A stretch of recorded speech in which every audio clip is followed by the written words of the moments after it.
Assalamualaikum warahmatullahi wabarakatuh. Di sini saya akan menjelaskan studi kelayakan bisnis perusahaan saya, yaitu CV Aneka Olahan Pisang. Dengan nama perusahaan tersebut, kita sudah mengetahui perusahaan ini bergerak di bidang bisnis makanan. Ada beberapa olahan pisang yang dijual, yaitu keripik pisang, pisang nugget, dan pisang coklat. Di sini kami akan membahas beberapa aspek pada perusahaan kami. Pertama, aspek hukum. Di dalam aspek hukum, setiap pelaku bisnis pasti memerlukan izin usaha sebagai pengakuan resmi dan alat bukti pengesahan dari pemerintah. Dan untuk menunjang segala kegiatan usaha seperti adanya surat izin usaha perdagangan, surat izin tempat usaha, dan memiliki izin kepemilikan yang sah.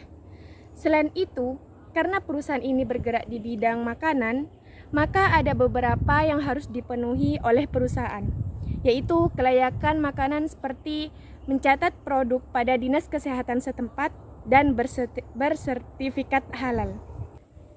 Yang kedua, aspek pasar dan pemasaran. Target pasar perusahaan dilihat dari segmen usia, di mana produk makanan yang ditawarkan bisa dinikmati oleh semua kalangan dari anak-anak sampai pada kalangan orang tua. Untuk meraih jumlah konsumen yang potensial, target utama yaitu konsumen dari kalangan siswa dan mahasiswa yang memang sangat gemar dengan makanan yang ringan, enak, murah, dan bervarian rasa. Maka dari itu, harga jual juga harus sangat diperhitungkan agar semua target bisa menikmati produk makanan ini. Dan di samping itu, untuk mampu mencapai sasaran yang luas, perlu adanya promosi. Selanjutnya, dalam hal promosi pemasaran yang dilakukan ada dua metode, yaitu metode offline dan metode online. Pada metode offline, yaitu membagikan brosur dan kartu pada produk perusahaan. Metode online, yaitu mempromosikan di media sosial seperti WhatsApp, Instagram, Facebook, dan media sosial lainnya. Yang ketiga, membahas aspek teknis dan teknologi. Strategi perusahaan yang dilakukan adalah berdasarkan pesanan. Dalam produksi yang kami produksi pun disesuaikan dengan keadaan di pasar. Apabila pemasaran barang sedang naik, maka produksi berikutnya ditambah. Dan jika sebaliknya, maka proses produksi pun dikurangi. Intinya, jumlah perusahaan produksi disesuaikan dengan permintaan konsumen. Teknologi yang digunakan untuk proses produksi aneka olahan pisang yaitu 1. Pengiris keripik otomatis. Fungsinya untuk mengiris keripik pisang dengan hasil irisan yang ukuran ketebalannya sama sehingga nanti menghasilkan hasil yang bagus bila digoreng dan matanya sama rata. Kedua, alat penggiling.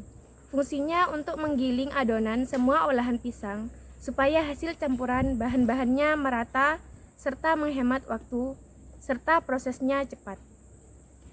3. Kompor. 4. Wajan ukuran besar. Dan yang kelima, alat untuk mengemas produk. Terakhir, aspek SDM, sumber daya manusia. Pembahasan dalam aspek sumber daya manusia ialah menyangkut tentang kebutuhan tenaga kerja dari bisnis yang dijalankan perusahaan, yang terdiri atas keahlian dan pengalaman. Keahlian yang dibutuhkan dalam kasus ini yaitu keahlian dalam memproduksi dan memasarkan produk. Dengan adanya tenaga kerja inovatif dan kreatif dari bidang yang dijalankan, maka bisnis tersebut akan memperlancar kegiatan produksi dan pemasarannya. Sekian penjelasan beberapa aspek-aspek pada perusahaan saya, yaitu perusahaan CV Aneka Olahan Pisang. Kurang lebihnya mohon maaf. Wassalamualaikum warahmatullahi wabarakatuh.